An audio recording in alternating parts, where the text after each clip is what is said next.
Last week, after the last episode aired, a CEO friend of mine texted me something I hadn't stopped thinking about.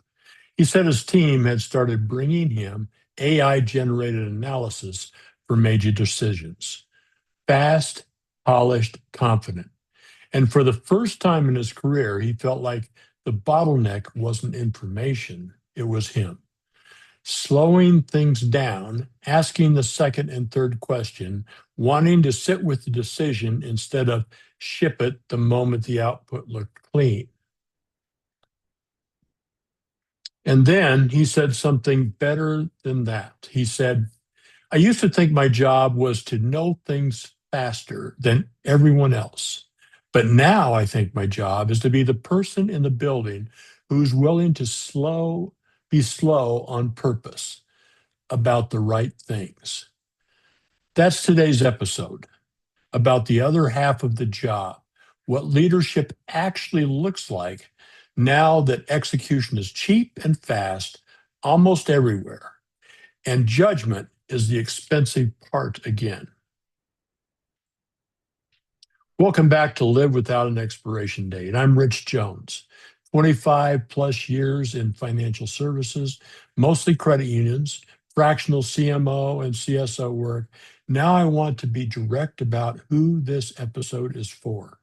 If you're mid-career, you've made it to a room with real authority in it, and you spent the last half watching AI tools do things faster than the people who report to you.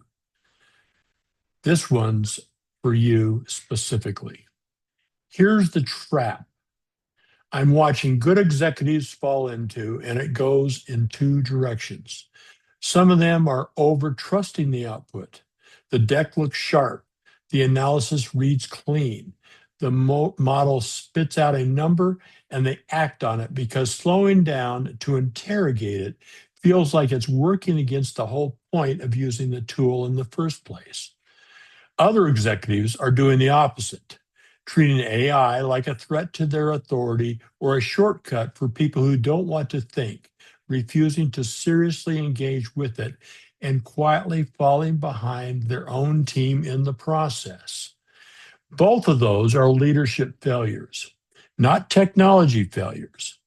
And the fix for both of them is the same thing your job has always actually been, even before making any of this, making good decisions under uncertainty and being willing to own those decisions.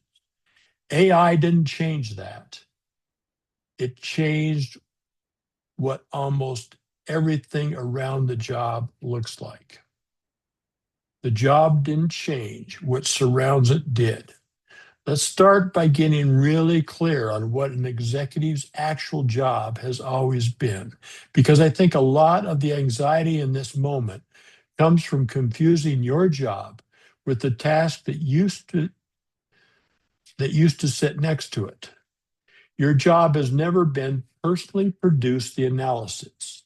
It's always been decide what questions matter, gather what you needed to answer it, weigh the trade-offs honestly, make the call, and own what happens next.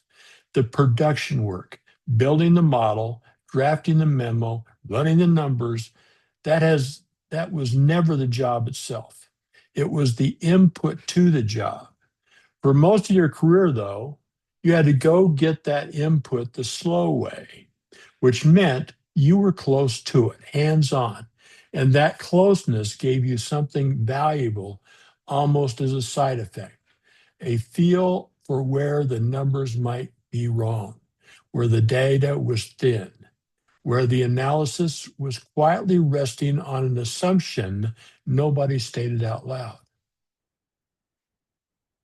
That's what's actually different now. The input got fast and cheap, but the closeness, the feel for where it might be wrong, didn't automatically come along with the speed. That's the gap.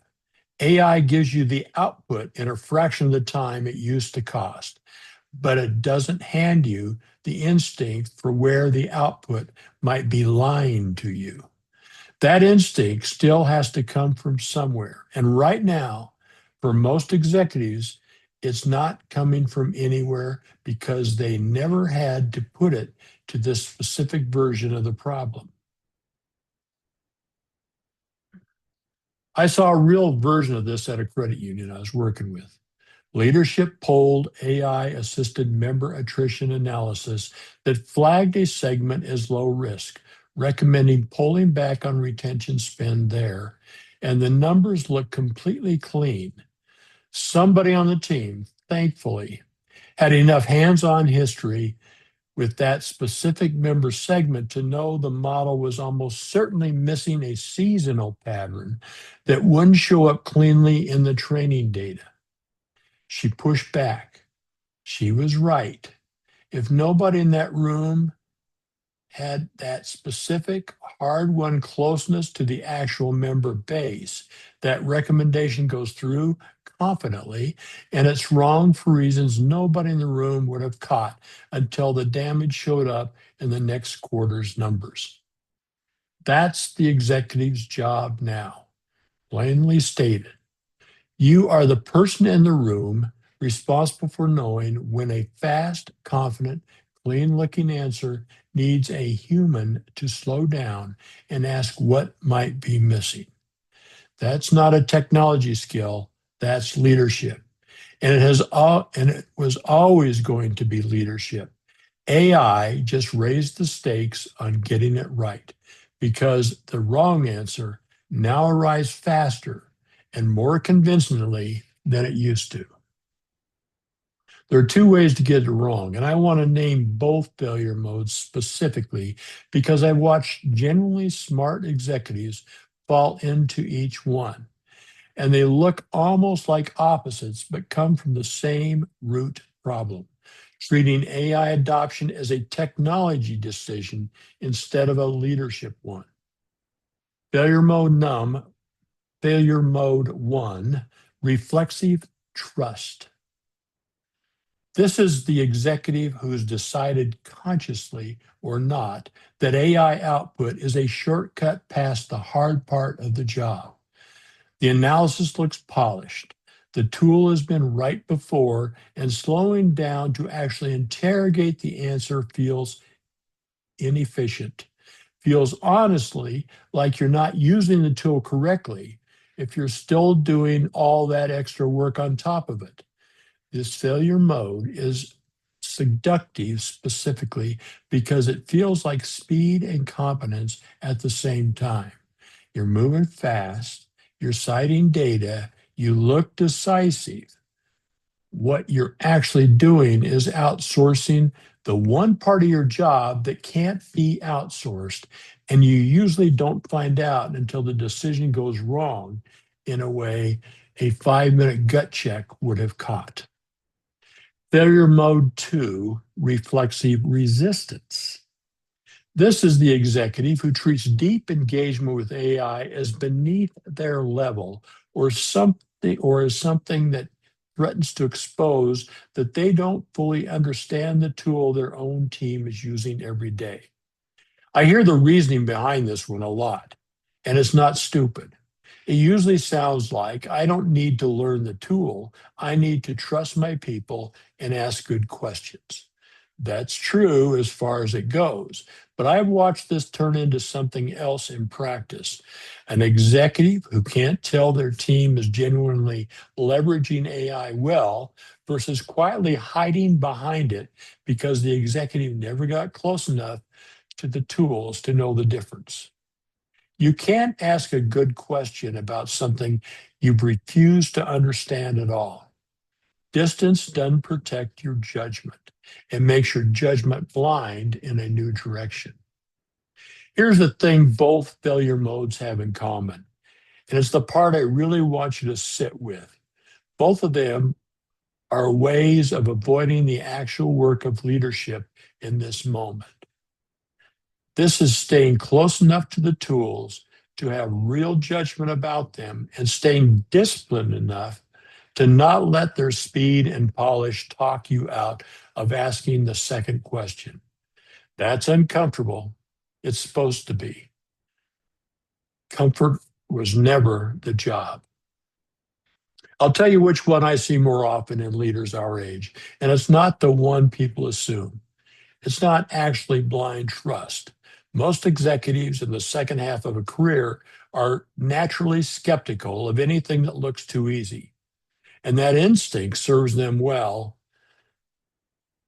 It's resistance. It's leaders who quietly decided that this isn't worth their direct time to learn, delegating the actual hands-on relationship with those tools entirely to people below them, and losing the ability to lead the adoption instead of just approving it from a distance.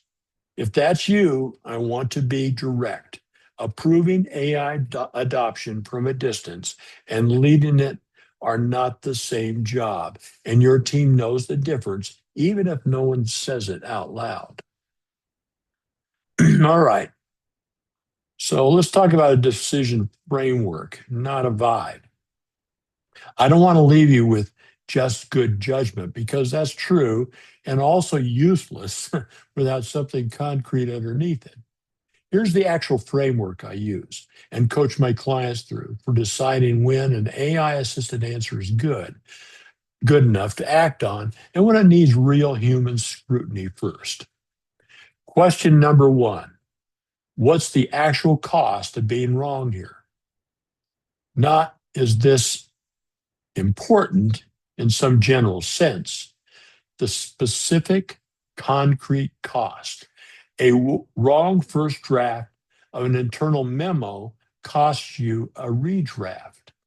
A wrong recommendation on a member segment, a lending policy, a comp structure, or a strategic pivot costs you something much bigger, sometimes something you can't fully undo. Low cost of being wrong, move fast, trust the output, correct if needed. High cost of being wrong, that's exactly where your slower, more expensive human judgment belongs. No matter how clean the AI output looks, this single question alone will save you from most of the bad calls. They apply the same speed. I see leaders apply the same speed to low stakes memo and high stakes strategic bet, and only one of those decisions can afford that. Question two: is this a domain where I or someone in the room may have real current, hands-on closeness to the underlying reality? That's the member attrition story from segment one. If someone in the room has genuine, recent, ground level knowledge of the specific thing the AI just made a claim about, that person's instinct is a check you should run before acting every time, regardless of how confident the tool sounds. If nobody in the room has that closeness and be honest about this, don't assume it exists just because someone's senior. That's a flag to slow down and go get it before you act. Not a reason to trust the output more because no one's around to challenge it. Question three: would I be comfortable defending this decision in detail to someone smart who's skeptical of it? Not, can I show them the AI output? Can you explain in your own words why the recommendation is right? The actual reasoning, not just the source. If you can't, that's not a reason to distrust AI specifically.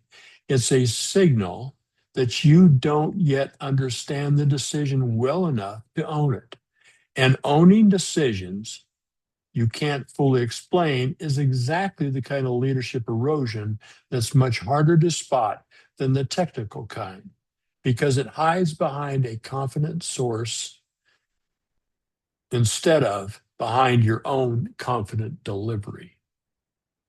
Question four: this is the one that's specifically your job as a leader, not just the decision maker. What does this decision teach my team about how we use these tools here? Every time you visibly slow down to interrogate a clean AI answer before a high stakes call, you're teaching your team that's the standard. Every time you visibly rubber stamp one, you're teaching them that too. Whether you mean to or not, your team's actual practices around AI, careful or careless, are going to end up looking a lot like whatever they watched you do in the room for whatever's not whatever's written in the policy memo about it. Run those 4 questions and you'll rarely get this seriously wrong. Skip them because the answer looked good and you were in a hurry, and you'll eventually get a version of the member attrition story where nobody was in the room to catch it. The last piece, and this one's the one most leadership content skips entirely. Your job right now isn't just making good individual decisions with AI, it's building a team and eventually a culture where the people below you are developing real judgment about these tools instead of either blind trust or a quiet resistance of their own. A few practical things I put in place with clients that actually work. First, normalize showing your work, including your doubt. When you use AI assisted input to make a call, say so out loud in the room and say specifically what you checked before you trusted it. This does 2 things at once. It models the actual discipline you want your team using, and it makes it psychologically safe for someone junior to push back on an AI recommendation without feeling like they're questioning the technology itself, which is a much scarier thing for a junior person to do than questioning a specific claim. Second, protect the people with hands-on closeness deliberately. The member attrition catch on segment 1 happened because someone with real ground level knowledge was in the room and felt safe enough to speak up. That's not automatic. Senior people talking confidently about an AI assisted recommendation can accidentally shut down exactly the person whose specific knowledge would catch the problem, just through the normal gravity of hierarchy. Ask directly in the room, whoever's closest to this, what am I missing? Make it a habit, not a one-time gesture. Third, treat this like the skills audit from last episode, but run it on your team, not just yourself. Which of your people are developing real fluency, knowing when to trust the tool and when to push back, versus which of them are quietly becoming dependent on it without developing the underlying judgment at all? That second group is building a version of skill erosion in real time right in front of you. And it's much easier to catch and correct early than it is to discover 3 years from now when one of them is sitting in your seat making high stakes calls with no closeness to fall back on.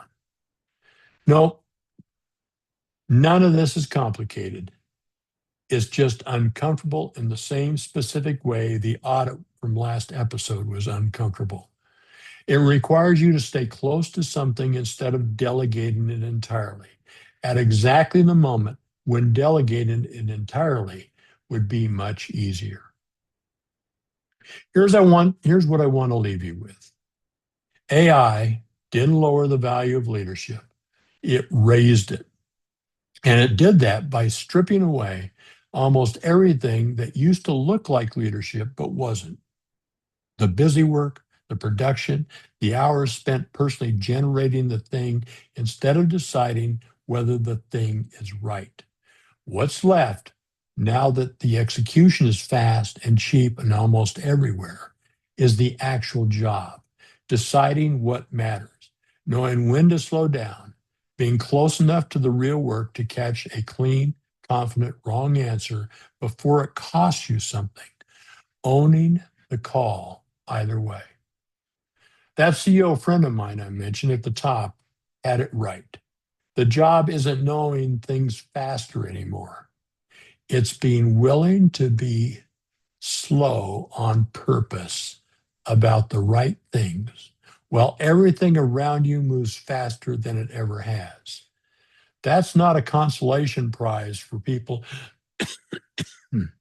excuse me, who can't keep up with the technology. That's the actual full value job. And it was always going to end up back in the hands of whoever was still willing to do it properly. Run the 4 questions on your next decision. Cost of being wrong, real closeness in the room. Would you defend it? Could you defend it yourself? What it teaches your team. That's the job. Now go do it. If this episode landed for you, share it with somebody you know that is also facing this conundrum with AI. I'm Rich Jones.